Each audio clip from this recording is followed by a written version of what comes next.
Hello everyone and welcome back to another episode of this channel called Patrick the Runner. My name is Patrick Sheridan and as always I am here to talk to you all about running. So look, today I wanted to do a video on the long run and the importance of it for basically all runners, middle distance and above. Whether you're doing the 800 meters, the 1500 meters, 5k, 10k, half marathon, you're probably going to be doing some sort of a long run, but I'm going to be talking about it today specifically in the context of a middle distance runner who is trying to build a bit of a base in the winter. And I opened it up on my Instagram account to the floor really and asked people what they thought 800-meter runner should be running in the winter, and I think the majority said that the ideal volume or the ideal distance was 10 to 12 miles. And why I sort of wanted to open up and ask people what they thought was the best was because I've taken a slightly different approach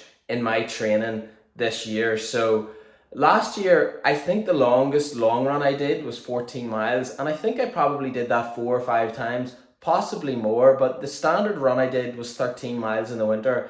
And I'm not gonna lie, as a middle distance runner, as a guy who's used to running 2 laps around the track as my main event, 13 miles is more than 26 times that. So that felt very long, and I started to wonder in the end whether that was conducive to me getting faster over 2 laps of the track. So as the season progressed and I started to focus on quality and faster reps around the track, I decided to drop the long run a bit. And also in the winter, after reading about how some very successful training groups have operated with their long run over the last while, with some groups apparently neglecting to do it and doing sort of threshold on Sundays instead and just skipping the long run in general, or having a maximum long run of 8 miles.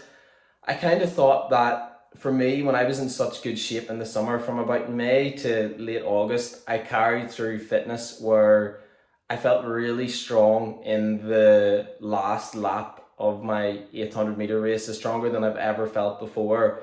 And I managed to do that while running relatively low mileage. So I had come from doing 3 or 4 months in the winter. By the indoors in January and February, even though I had that block of endurance, I felt like I was really struggling to run, even 56 or 7 laps in the indoor track, 56 or 57 400-meter laps. So obviously it would be an indoor track, so there's only 200 meters. But basically what I'm saying is I felt like I really wasn't in good 800-meter shape in the winter. Now, there's probably different factors why I wasn't performing as well. I probably don't need to go into all of those, but what I'm just saying is, I think quite often with training, you need to take a holistic approach to your development and need to look at all aspects of your life and thinking about what things could be factoring into your performance, whether it's stress, whether it's personal matters, whether you're not getting sleep, whether you're not getting nutrition. And probably I had issues with some of those things that were causing me not to be performing well. But in addition to that, I think that probably I was doing mileage that wasn't crazy. It was probably about 60 miles, but maybe there just wasn't enough specificity in there. So look, the point of this video is to talk about the long run. So what I'm saying is this year I've chosen to just do a 10-mile long run as the maximum that I'm doing. I'm going to see how it goes anyway. So today, it's a Sunday morning. It's 10 to 11. I really should try to get out a bit earlier, but I've never really been a morning person. And I'm going to run 10 miles here. What I'm trying to do is make sure that the quality is fairly good. So I want it to be in zone 2, which is my easy pace. So for anyone who doesn't know, that's where I'm running at a pace that's about 60 to 70% of my maximum heart rate.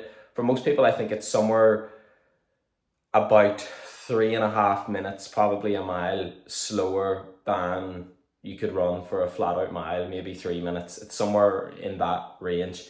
And yeah, if you have any kind of wonderings, if that's the word, about how to find out what your easy pace is, go into one of the running online calculators, put in a 5k time, a 10k time, a mile time, whatever it is, and it will extract out what it thinks your easy pace is based on that performance. So look, yeah, I'm going to go out for 10 mile here. As I said, I'm not sure if running any longer than that would benefit me as an 800 meter runner. I just think this week I've taken an approach where there's been quite a lot of quality in my training. I think I have done, let me think, I did a session on Monday, session on Tuesday, a session on Thursday, a steady run Friday, a session yesterday. So that's 4 sessions. But if you include the steady run on Friday, you could say 5. So there's sort of 5 quality days in there. Actually, on Tuesday, I did 2 sessions. So I have 5 sessions, a steady run. I've had 2 easy runs, I think. Only just 1 easy run in the week. So this will be my 2nd easy run of the week. So there's quite a lot of quality there. And I think you can't have both. You can't have loads of quality and loads of mileage, and then you'll just burn out.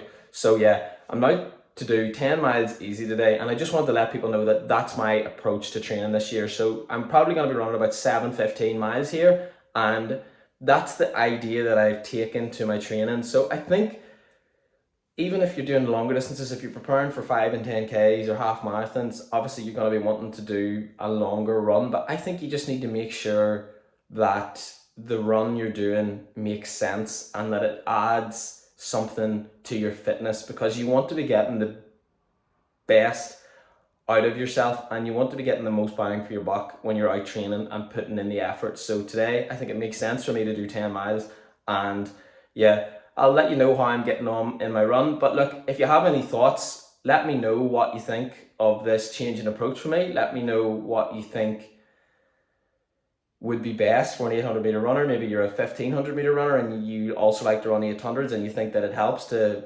keep a slightly longer run in the winter. You know, maybe you disagree with me, but let me know what you think the ideal mileage is and the ideal volume of a long run is. So that would be interesting to get people's thoughts on that. As I said, I'm going to show you how I get on, but I better get out now or else I'll never get out. Catch you soon. Right, so this is probably the first run of the season, well it is, where I've got tracksuit bottoms on. I don't usually like putting on tracksuit bottoms when I'm out running because sometimes you just get too warm too quickly. But I think when I'm moving fairly slow and it's a long run on the Sunday and it's getting cold, what are we now, on the 5th of October, it's just getting chilly and you don't want to be getting any muscular injuries or just maybe even a cold or something because you haven't really layered properly. So that's what I'm doing. Also, starting to try to use a heart rate monitor a bit more this year, so I'm going to put this here on and then we'll come back and I'll let you know what the data says. I have a really bit of a toxic relationship with this thing because some days it'll be working well for me and then other days it does bring up data that doesn't really seem right, but usually I think it is fairly accurate. So I like to know that I'm in the right zones. I know roughly what my top end maximum heart rate is, so I base the zones off that. So my zone 2, I would expect the run for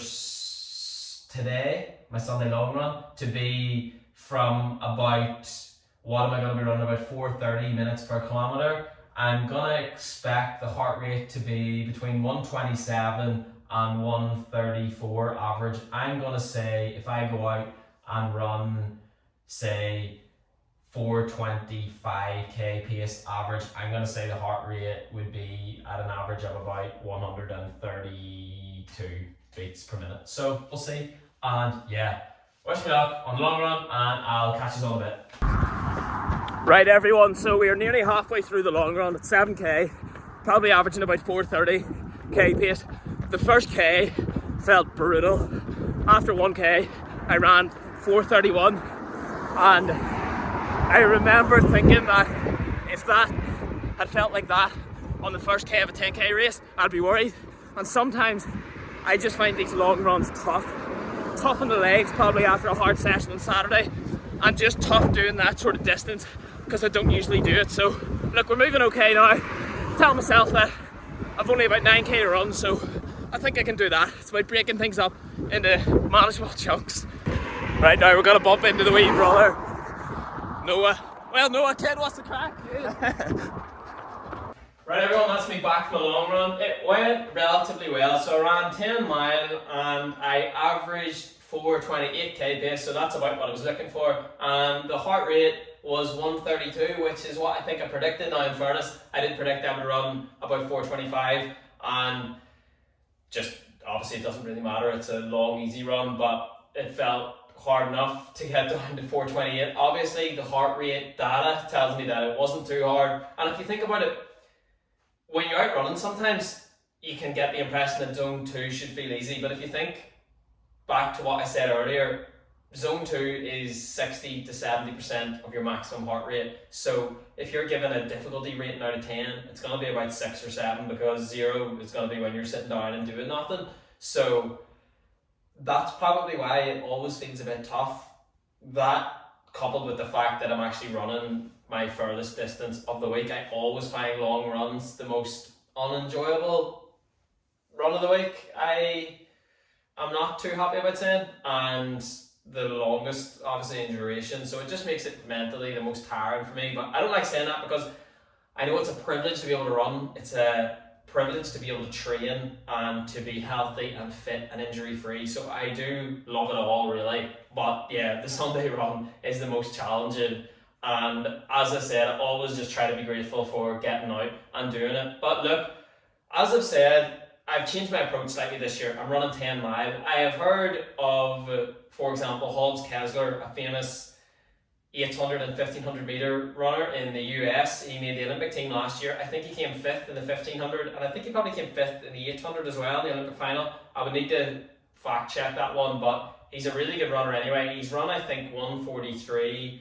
for the 800 and something probably around 330 or maybe under for the 1500. Anyway, he's a world-class runner, and last year I remember him doing an interview where he was saying that he decided last year not to do a long run, and he elected to do that because he said he was bonking, that was the word he used, after about 8 miles. And what he did instead was did 2 7-mile runs in the same day. He might have done that a couple of times a week, but the fact of the matter is, he decided that it wasn't in his best interest, he didn't think, to do a very long run. And I can really resonate with that, because after 7 or 8 miles, it starts to me to feel a bit too long, and I start to feel like it's actually not really a healthy thing for me to be doing. Now again, I know there's people who are watching this channel who will run 5Ks, 10Ks, half marathons and above, and I have so much respect for that, and I think it's great. And all I'm saying is, just for me as an 800 meter runner, I don't actually think it works that well for me, because I just really don't feel great. So I was talking to you there last, I think at about 8 or 9k, and then I started to feel quite good until about 12k, and then my legs did get quite tired. Now maybe it's a mental thing, but that's probably part of it too. I just feel like, even from a neuromuscular side of things, it probably doesn't make too much sense for me to get used to, as an 800 meter runner, running, you know, as I said before, 26 times the distance, say if I was doing a 13-mile run, or, you know, even today when I'm doing 10 miles, it's 20 times the distance roughly. So I just think that it makes sense for me to probably cap it at 10 miles, and that's the idea. But look, let me know what you think of my approach. Let me know what your long run is and why it's different to mine if you're doing a different distance. Give me your opinion on my training and my long run. And as I said, I thought that I would do this video just to mix things up a bit, because I do a lot of track sessions. I'm going to get back to showing those soon, but I just actually haven't done a video on a long run before, and I know it's something that I've wanted to do for a while, and I just hope it's informative in some way, or at least gives you food for thought. So look, I hope it was enjoyable. If it was, give the video a like. Get all my stuff. I'm posting every day on Instagram now, so you're missing out if you're not tuning in on that, because I give a lot of my training insights away on that at Patrick the Runner 97. You can also, as I said before, get everything I've done on Strava. I think basically since I've started running, or certainly in the last 2 years, and yeah, all my things are there. And yeah, give the video a like if you haven't, press that subscribe button if you haven't already, and stay tuned for what's to come, because there'll be plenty more to come. But look, thank you very much. In the meantime, take care and have a great week.